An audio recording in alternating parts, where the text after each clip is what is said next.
2,000 years ago, a man was sold as a slave. He owned nothing, not his body, not his time, not even the clothes on his back. His name was Epictetus, and yet, from that position, lower than poor, lower than broke, he built a philosophy so powerful that Roman emperors studied his words to become better rulers. Here's what he said, and it changed everything. Wealth consists not in having great possessions, but in having few wants. Right now, you might be checking your bank account and feeling sick. You might be avoiding phone calls from numbers you don't recognize. You might be lying awake at 2 in the morning, doing math that never adds up. And somewhere, someone told you that you need more money to fix this. They're wrong. What you need first is not a bigger paycheck. It's a different mind, because there have been men with nothing, literal slaves, exiled philosophers, soldiers who lost everything, and yet they built lives of power, peace, and eventually, wealth. Not because their circumstances changed for them, because they changed the one thing that was always in their control. If you stay with me for the next 12 minutes, I'm going to give you the exact Stoic framework that turns a person with an empty wallet into a person who cannot be broken. This isn't theory. This is a weapon. Use it. Part 1. The poverty you can't see. Let's be honest about something nobody wants to say out loud. There are 2 kinds of poverty. There's the poverty of the bank account, and there's the poverty of the mind. And the second one is far more dangerous because it keeps you poor even after the money arrives. You've probably seen it. Someone wins the lottery and is broke again 5 years later. Someone gets a huge raise and somehow feels even more stressed than before. Why? Because they never fixed the internal economy. The way they think about scarcity, worth, and control, they just changed the external number. The Stoics understood this 2,000 years before modern psychology caught up. Seneca, a man who was, at different points in his life, both one of the richest men in Rome and a political exile with nothing, wrote, "It is not the man who has too little, but the man who craves more. That is poor." Let that sentence sit with you for a moment. Poverty, in the Stoic sense, is not a number in your account. It's a gap between what you have and what you feel you need. And that gap can exist whether you have $10 or 10 million. This is not an excuse to stay broke and call yourself enlightened. This is the opposite. This is the starting point for actually building something real. Because you cannot build wealth on a foundation of panic, envy, and comparison. You have to fix the foundation first. Then, the numbers follow. Part 2. The Dichotomy of Control.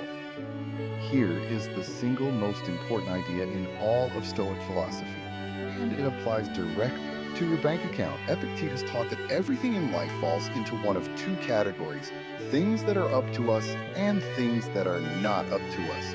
Your opinions, your effort, your discipline, your choices, those are up to you.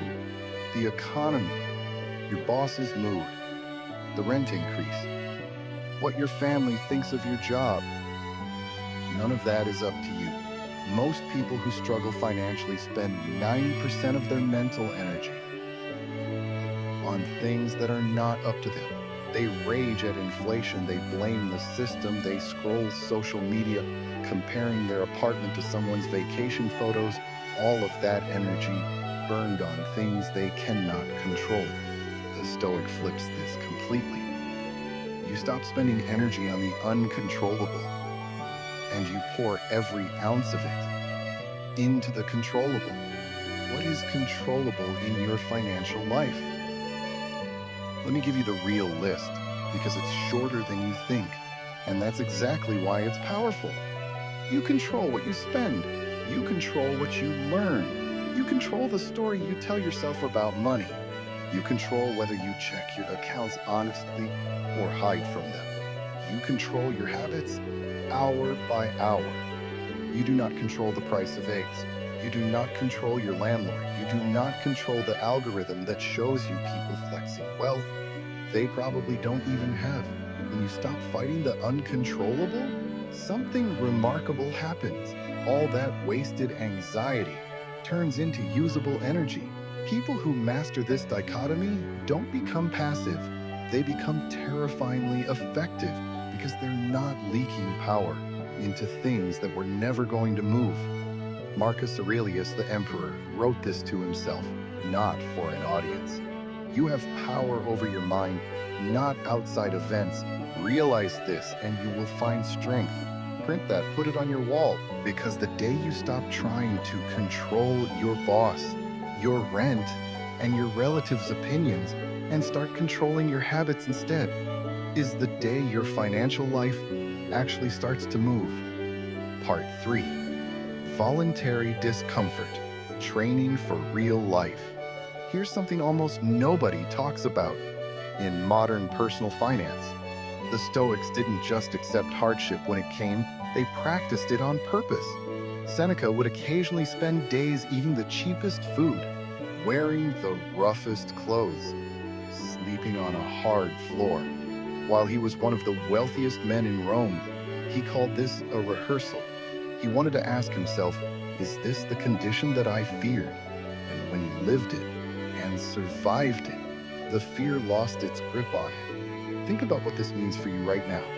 Today, with whatever amount of money is in your account, if you are already living with very little, you are not behind in this exercise. You are, without choosing it, further along than most wealthy people will ever be. You already know you can survive on less. That knowledge is not shameful. It is armor. The tragedy is not being poor. The tragedy is being poor and terrified poor and ashamed poor and convinced that this proves something is wrong with you as a human being. Strip the fear and the shame away, and what's left? Simply a data point. You know how to live lean. Most people spending $40,000 a year on things they don't need have never once tested themselves this way. They are secretly more fragile than you are. So here's the practical version of voluntary discomfort. Once a month, deliberately live on less than you think you need, not because you have to, because you're choosing to. Eat the simplest meals for 3 days. Skip a purchase you were about to make out of pure habit. Track how you feel. You will notice something strange. It gets easier every time, and that ease is the entire point. You are training the part of your mind that panics about money. You are teaching it through repeated evidence. That lack does not equal disaster. This is how a person facing real financial pressure becomes calm instead of desperate. Desperation makes bad decisions. The payday loan, the impulsive gamble, the get-rich-quick scheme. That drains what little you had left. Calm makes good decisions. Calm can wait for the right opportunity. Calm can say no to the wrong one.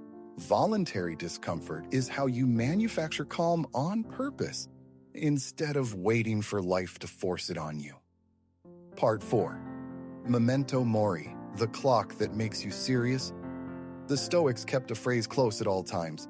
Memento Mori, remember, you will die. This sounds dark for a video about money, but stay with me, because this is where urgency comes from. The good kind of urgency, not panic.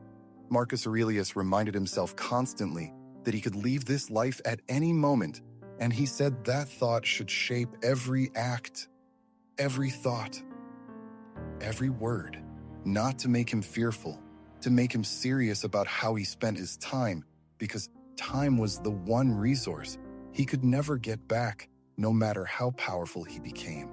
Now think about how differently most people treat their money versus their time. People will argue for 20 minutes to save $2 on a purchase and then burn 4 hours mindlessly scrolling a phone. That is backwards. Money can be earned again. Time spent is gone forever if you genuinely absorb Memento Mori. Your relationship with money changes at the root. You stop financing a fantasy future that may never come, and you stop numbing yourself in a present that's slipping away.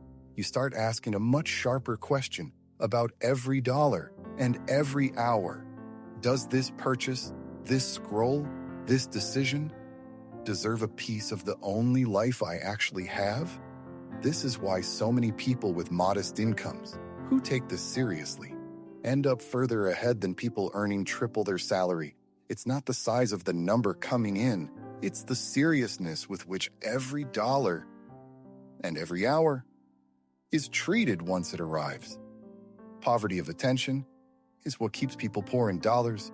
Reclaim your attention, and the dollars start following a different pattern almost immediately.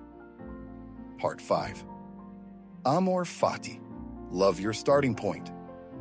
There's a Stoic idea, popularized in Latin as Amor Fati, love of fate. It says you don't just tolerate your circumstances, you actively embrace them as the exact material you have to work with. This is not toxic positivity. Nobody's telling you that being broke is secretly wonderful. What it means is this: wishing you had different parents, a different starting salary, a different country, a different break in life. None of that changes your actual position on the map right now. And every minute spent wishing for a different starting point is a minute not spent moving from the real one. Nietzsche, who was deeply influenced by Stoic thought, described Amor Fati as wanting nothing to be different, not forward, not backward, not in all eternity. Applied to your bank account, it sounds like this: this is my starting number, this is my current job, this is my current rent. Fine. Now, from exactly here, what is the next right move? People who master this stop comparing their chapter 1 to someone else's chapter 20. The person who made it that you see online almost never shows you their starting number. Their years of grinding at a job they hated, the debt they crawled out of, or the family support you never had. Comparing your beginning to their middle or end is a rigged game, and Stoicism refuses to play it. Loving your fate doesn't mean staying still. It means using exactly what's in your hands right now, however little, with total seriousness, instead of half-heartedly waiting for a better hand to be dealt. Part 6. The practical Stoic money system. Philosophy without action is just entertainment. So here is the actual system, built directly from everything above, and you can start today, regardless of how much or how little is in your account. Step 1. The evening reflection.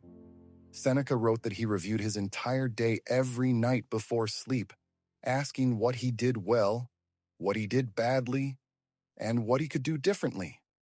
Do this with money. Every night ask 3 questions. What did I spend today? Was it aligned with what actually matters to me? What will I do differently tomorrow? This takes 90 seconds, and it will change your awareness of money faster than any budgeting app. Step 2. Separate wants from needs. Ruthlessly, the Stoics were relentless about distinguishing natural, necessary desires from artificial ones manufactured by comparison and advertising. Before any purchase over a small threshold, ask yourself, would I still want this if nobody would ever see me with it? If the honest answer is no, that purchase is not for your life. It's for an audience, and that audience does not pay your bills. Step 3. Build your inner citadel, a small emergency fund. It does not need to be large to start. Even a very small buffer, built slowly, changes your entire psychology. It's not about the amount, it's about proving to yourself with evidence that you can absorb a shock without collapsing. That proof lowers panic, and panic is the enemy of every good financial decision. Step 4. practice discomfort. Practice the discomfort drills from part 3 regularly, not just when you're forced to. Choose it every time you choose it voluntarily.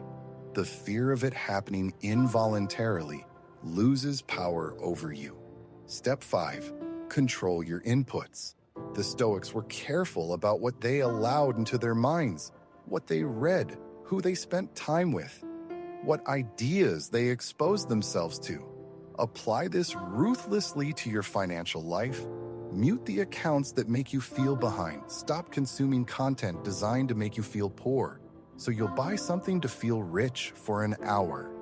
Feed your mind the way you'd feed your body if you actually cared about your health. Step 6, measure progress in character, not just currency. Are you more disciplined this month than last month? Did you keep a promise you made to yourself about spending? Did you sit with an urge to buy something and let it pass? That is Stoic wealth accumulating, and it is the exact soil. That money grows in later. Skip this step. Throw money at a mind that hasn't changed, and you'll watch history repeat. The lottery winner, 5 years later, broke again.